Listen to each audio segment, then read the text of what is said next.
रमेश बहुत परेशान था। उसे समझ में नहीं आ रहा था कि वो इस परिस्थिति से कैसे निपटे।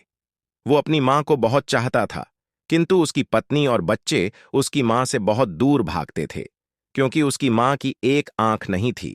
साथ ही उसकी कमर भी 90 अंश पर झुकी थी।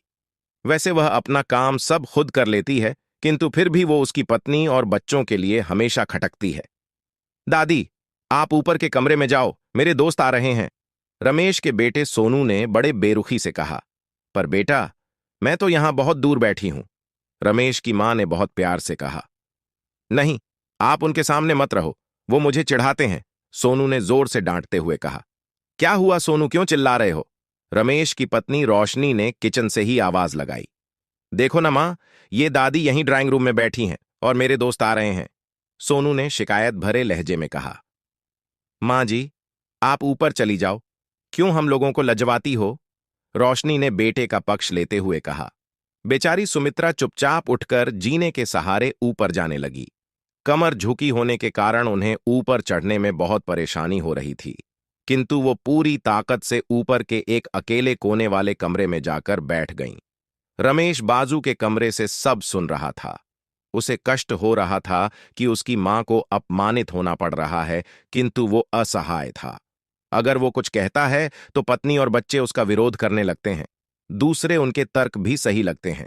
चूंकि वो एक प्रशासनिक अधिकारी था, उसका सामाजिक स्तर बहुत ऊंचा था। उसकी ससुराल भी एक उच्च घराने में थी। अतः वह चुपचाप इस तरह हर दिन अपनी मां को अपमानित होते देखता रहता था। रात को रमेश की पत्नी ने कहा, देखो जी, अब कुछ करो। कल कलेक्टर साहब की पत्नी आई थी। मां जी अपनी देशी धुन धारा में उनसे मिलीं। मुझे बहुत शर्म आ रही थी बताते हुए कि ये मेरी सास हैं। मैंने कह दिया कि दूर की रिश्तेदार हैं, इलाज कराने आई हैं। रमेश को रोना आ गया, किंतु फिर भी वह चुप रहा। उसे समझ में नहीं आ रहा था कि वो क्या करे। अपने बेटे की मनःस्थिति को सुमित्रा अच्छी तरह से जानती थीं, और बेटे को कोई कष्ट न हो, इसलिए वो हर बात को चुपचाप सह लेती थीं। रमेश बहुत उदास रहने लगा। एक तरफ परिवार और सामाजिक स्तर पर जीने की प्रतिबद्धता थी, तो दूसरी ओर मां। आखिर मां से अपने बेटे की यह हालत नहीं देखी गई। एक दिन उसने अपने बेटे से कहा, रमेश, बहुत दिन हो गए हैं, मैं अपने गांव जाना चाहती हूं। मुझे वहां पहुंचा दो, मेरा यहां मन नहीं ला रहा। किंतु मां, वहां तो कोई नहीं है, तुम्हारी देखभाल कौन करेगा? रमेश ने आश्चर्य से पूछा। अरे, सब गांव वाले तो हैं, और वो तुम्हारे मामा जी तो उसी गांव में रहते हैं, और फिर हम सारी व्यवस्थाएं कराएंगे ना। रोशनी को तो जैसे मन की मुराद मिल गई हो।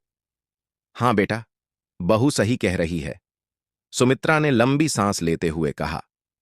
रमेश जानता था कि गांव में मां की देखभाल करने वाला कोई नहीं है, लेकिन अपनी पत्नी की जिद के कारण वह अपनी मां को गांव छोड़ने पर विवश हो गया।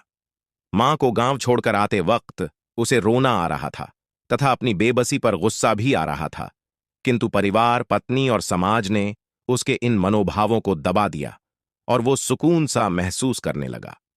कुछ दिनों के बाद उसके चाचा, जो अमेरिका में रहते थे, आने वाले थे। जब रमेश बहुत छोटा था, उसके पिता जीवित थे, तब वो भारत आए थे, और उसके बाद वो अब भारत आने वाले थे। पूरा परिवार और आस पड़ोस बहुत उत्साहित था।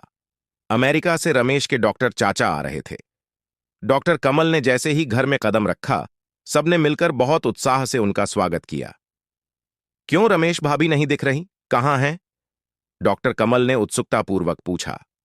जी, वो गांव में रहती हैं, यहां उनका मन नहीं लगा, रोशनी ने सपाट लहजे में उत्तर दिया।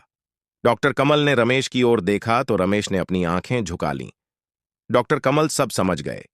बोले, कल हम भाभी से मिलने गांव चलेंगे सब लोग। दूसरे दिन सभी लोग गांव के घर में पहुंचे। देखा कि सुमित्रा को बहुत तेज बुखार है और वो पलंग पर असहाय पड़ी है।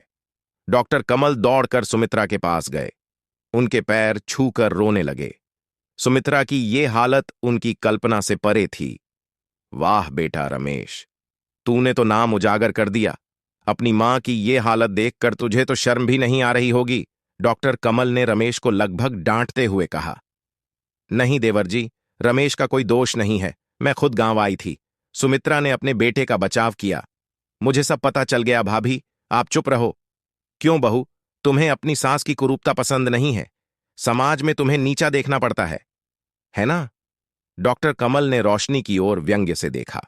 रोशनी निरुत्तर होकर रमेश को देखने लगी। आज तुम जिस सामाजिक स्तर पर हो, वो इन्हीं के संघर्षों की देन है।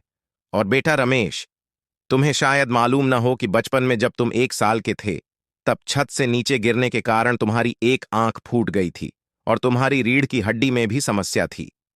तब तुम्हारी इस कुरूप मां ने अपनी एक आंख और अपना बोन मेरो तुम्हें देकर इतना सुंदर स्वरूप दिया था। रोशनी बेटा, इतने सालों तक संघर्ष करके बेटे की प्रशासनिक अधिकारी बनाने वाली इस संघर्षशील औरत की तुम लोगों ने यह दशा कर दी। तुम्हें ईश्वर कभी माफ नहीं करेगा। डॉक्टर कमल की आंखों से अश्रु जलधारा बह रही थी। अब भाभी, आप मेरे साथ अमेरिका जाएंगी। यहां इन स्वार्थी लोगों के बीच नहीं रहेंगी। डॉक्टर कमल ने सुमित्रा से कहा। रमेश को तो काटो तो खून नहीं था। डॉक्टर कमल जो उसके चाचा थे, उन्होंने जो राज बताया, उसके बाद तो रमेश को यही लग रहा था कि उससे ज्यादा पापी इंसान इस दुनिया में कोई और है ही नहीं। वह दौड़ता गया और मां सुमित्रा के कदमों से लिपट गया। मां, मेरा अपराध अक्षम्य है। मैं जानबूझकर चुप्पी साधे रहा, आपका अपमान करवाता रहा। अब सिर्फ आप ही उस घर में मेरे साथ रहेंगी और कोई नहीं। रमेश ने क्रोध की दृष्टि से अपनी पत्नी और बच्चों को देखा। रोशनी और बच्चों ने सुमित्रा के पैर पड़ते हुए अपने व्यवहार पर माफी मांगी और मां के हृदय ने सबको माफ कर दिया। इस कहानी से हमें यह शिक्षा मिलती है, माँ बाप कितने भी बूढ़े हो जाए, कभी बोझ नहीं बनते और हमें उनकी देखभाल वैसे ही करनी चाहिए जैसे वे हमारी बचपन में करते हैं। अगर आपको यह कहानी अच्छी लगी हो तो कृपया वीडियो को लाइक करें, शेयर करें और कमेंट में बताना ना भूलें। आपको वीडियो कैसी लगी, और अगर आपने अभी तक चैनल को सब्सक्राइब नहीं किया है तो चैनल को सब्सक्राइब करें ताकि आपको आने वाली नई कहानी तुरंत मिल सके। चलिए, मिलते हैं नई कहानी के साथ। तब तक के लिए धन्यवाद।